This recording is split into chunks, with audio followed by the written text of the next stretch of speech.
Taiwan has invited Pope Francis to visit, its President Tsai Ing-wen said, just weeks after the Vatican reached a milestone deal on the appointment of bishops with China, which claims the self-ruled island as its own.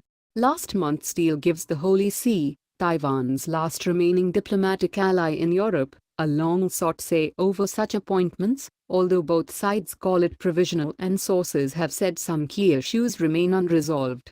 Taiwan Vice President Chen Chang-jen met Francis on Sunday and invited him to visit, Tsai's office said in a statement, adding that the Pope had replied he would pray for Taiwan, but it gave no date for the proposed visit. Chen emphasized the provisional nature of the agreement between the Vatican and China, saying it did not involve a diplomatic element or affect the friendship between Taiwan and the Vatican, the statement added.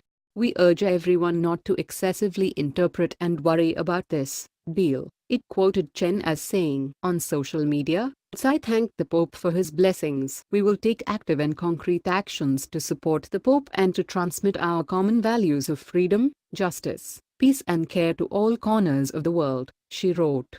Although the Vatican says its September 22 deal is not political, some Taiwan officials worry it could be a prelude to establishing diplomatic ties with Beijing, and Taiwan's Vatican envoy has said China wants to make the island irrelevant. Taipei has routinely accused China, which considers it a breakaway province and has never ruled out the use of force to return it to the fold, of using dollar diplomacy and bullying to lure away its allies, charges Beijing has denied.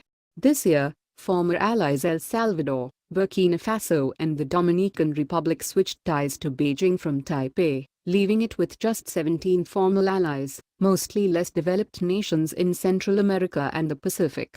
On October 1, in the first sign of a thaw after the pact, which was more than 10 years in the making, the Vatican said Beijing would, for the first time, allow Chinese bishops to attend a major Vatican meeting.